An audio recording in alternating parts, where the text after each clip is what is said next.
Bonjour à tous et bienvenue dans ce 6h30. Le Premier ministre Amadou Gon Coulibaly a investi hier les locaux du CHU de Treichville, une visite surprise pour s'imprégner des conditions de travail des agents de santé et du mode de prise en charge des malades. Il était accompagné par le ministre de la Santé. Le compte rendu de Gabriel Zani. Le personnel de santé ne s'y attendait pas ce matin. Au centre hospitalier et universitaire de Treichville, les patients non plus.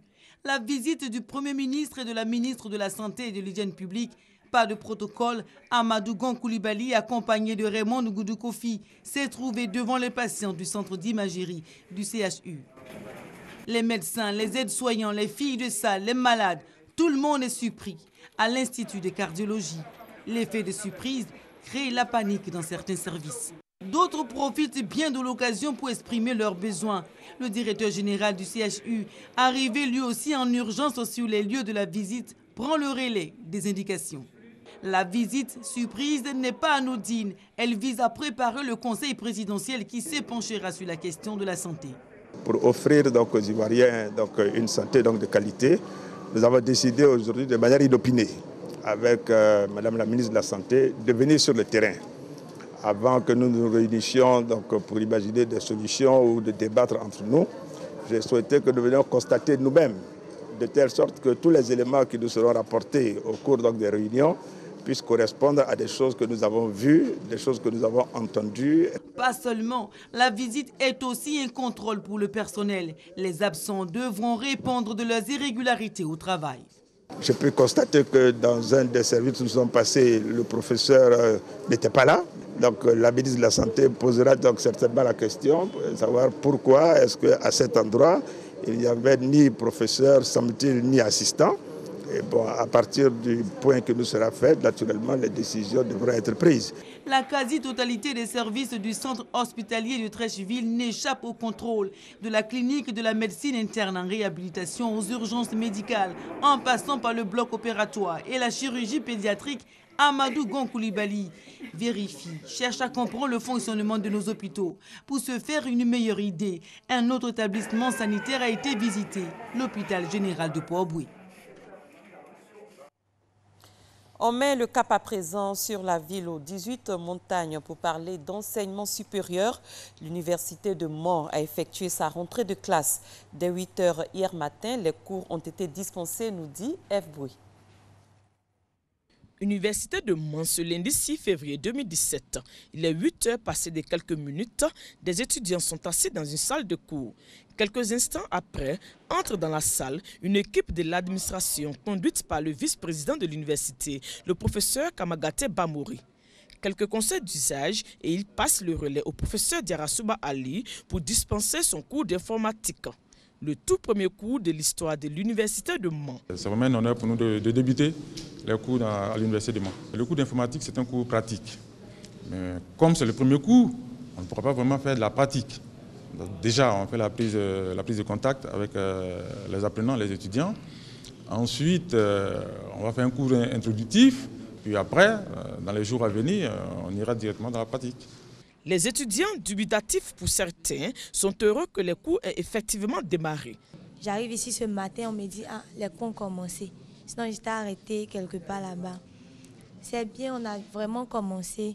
Nous avons commencé par l'informatique d'ailleurs. Je me réjouis au fait parce que depuis tout ce temps, on nous a dit que les cours démarreront ce matin. Donc, on ne croyait pas au fait. Vraiment, les cours ont commencé à l'université de Mans. Il lance un appel à tous les amis qui sont encore dans les lieux d'habitation de se rendre à l'université car les cours ont commencé. Appel lancé donc aux étudiants qui sont encore à la maison. L'administration, quant à elle, profite aussi de l'occasion pour inviter les étudiants à régler les formalités liées à leur inscription. L'Abidjanaise, l'hymne national de la Côte d'Ivoire, une réalité dans certains établissements scolaires et universitaires. Pour de nombreux responsables d'école, il faut inculquer aux apprenants l'importance du salut aux couleurs afin de faire d'eux des citoyens responsables, consciencieux, respectant les lois et les institutions de la République.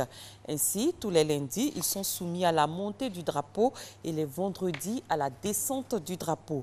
Notre reporter Kone Pagassoro a sillonné quelques établissements scolaires. Voici son compte rendu.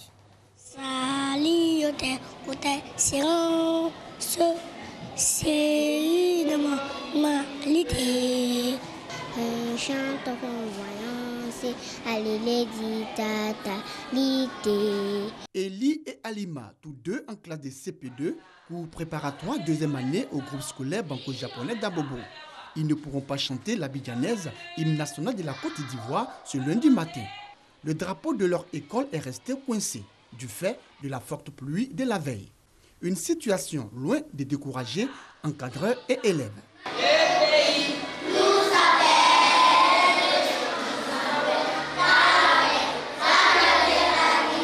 Ce lundi, on n'a pas pu saluer le drapeau compte tenu de la pluie et puis aussi on a eu un problème aussi au niveau du drapeau. Si au groupe scolaire banco-japonais la montée du drapeau a été difficile, ce n'est pas le cas dans ce collège semi-privé. Ici, comme tous les lundis, élèves, enseignants, encadreurs et directeurs se retrouvent dans la cour de l'école pour la montée du drapeau.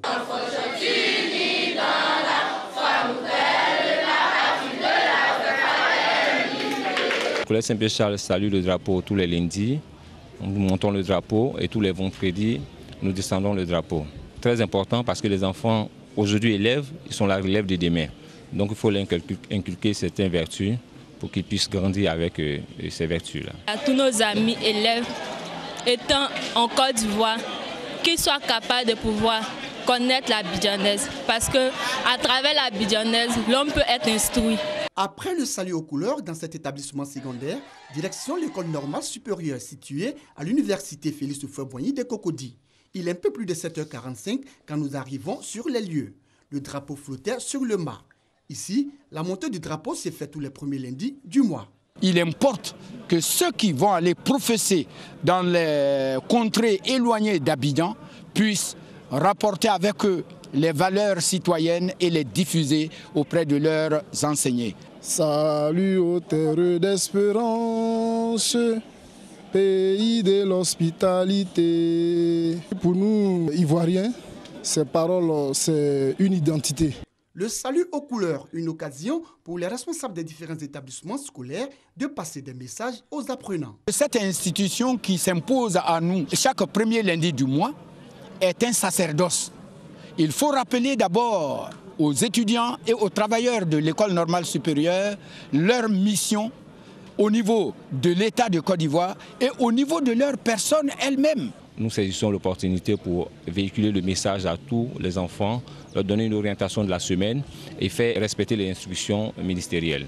Pour de nombreux responsables d'école, il faut inculquer aux apprenants l'importance du salut aux couleurs afin de faire d'eux des citoyens responsables, consciencieux, respectant les lois, les valeurs et les institutions de la République. Dans le Haut-Sassandra, 2 femmes font la différence en s'inscrivant dans la lutte contre la pauvreté. Elles sont dans cette région des symboles forts de l'autonomisation de la femme. L'une pratique l'agriculture hors sol et l'autre s'adonne à l'élevage. Le témoignage de Thérèse Tapeyoboué. Dans le Haut-Sassandra, les activités génératrices de revenus ne manquent pas. L'exemple de Dame Lopez TCI en est une parfaite illustration. Elle dispose d'une ferme de porcs multiplicateurs. Elle fournit ainsi la région en porcin, ce qui à terme permettra au Haut-Sassandra d'être autonome en viande. Je suis venue à l'élevage de porcs par passion et puis aussi pour l'autonomie financière. Vraiment, j'arrive à faire beaucoup de choses. Déjà, apporter ma petite expérience à l'ensemble des éleveurs. Et puis ensuite, voir comment véritablement agrandir la filière dans ma région. Pour aider les jeunes de la région, Dame TCI leur a fait appel, comme c'est le cas de Bleu Doué et Hervé Kwasi. Donc il faut amener tous les jeunes Ivoiriens à pouvoir s'intéresser au métier de la terre. Je dis que ça paye, ça nourrit son homme. Ce stage-là va permettre à recevoir mon diplôme qui va permettre dans les années à venir ou bien dans les jours à venir de travailler, en tout cas dans une ferme ou bien moi-même de m'installer à mon propre compte aussi. Comme TSI, Béatrice Touré a choisi la culture de la tomate hors sol et l'élevage de poulets, des activités qui lui assurent une autonomie financière.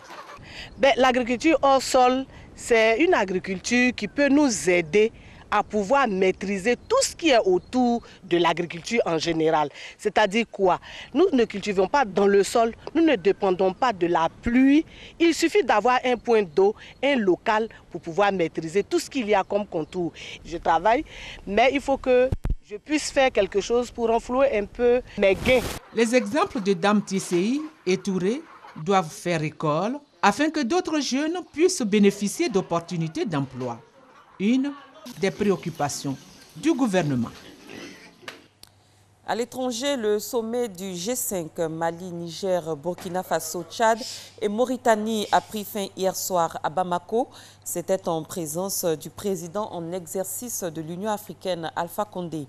Principale décision de la rencontre, la mise sur pied effective d'une force. Les 5 pays membres du G5 vont fournir des troupes pour lutter contre le terrorisme dans la région. François Fillon s'est exprimé hier après-midi en conférence à son siège de campagne en France. Le candidat de la droite et du centre à la présidentielle a tenté d'apporter des clarifications au sujet des reproches qui lui sont faits, notamment l'emploi de sa femme et de ses enfants au Parlement. François Fillon a tout de même présenté ses excuses aux Français, reconnaissant avoir commis une erreur en embauchant sa femme. Mais pour le candidat des Républicains, il n'est pas question de quitter la course à la présidentielle. La reine Elisabeth II, doyenne des monarques du monde entier, a battu hier un nouveau record. Elle a célébré son jubilé de saphir qui marque ses 65 ans sur le trône d'Angleterre. La reine, qui a fêté ses 90 ans en avril dernier, est montée sur le trône en 1952 à l'âge de 25 ans, après le décès à 56 ans de son père, George VI. C'est la fin de cette édition. Merci de l'avoir suivi. Excellent début de journée à tous et à toutes.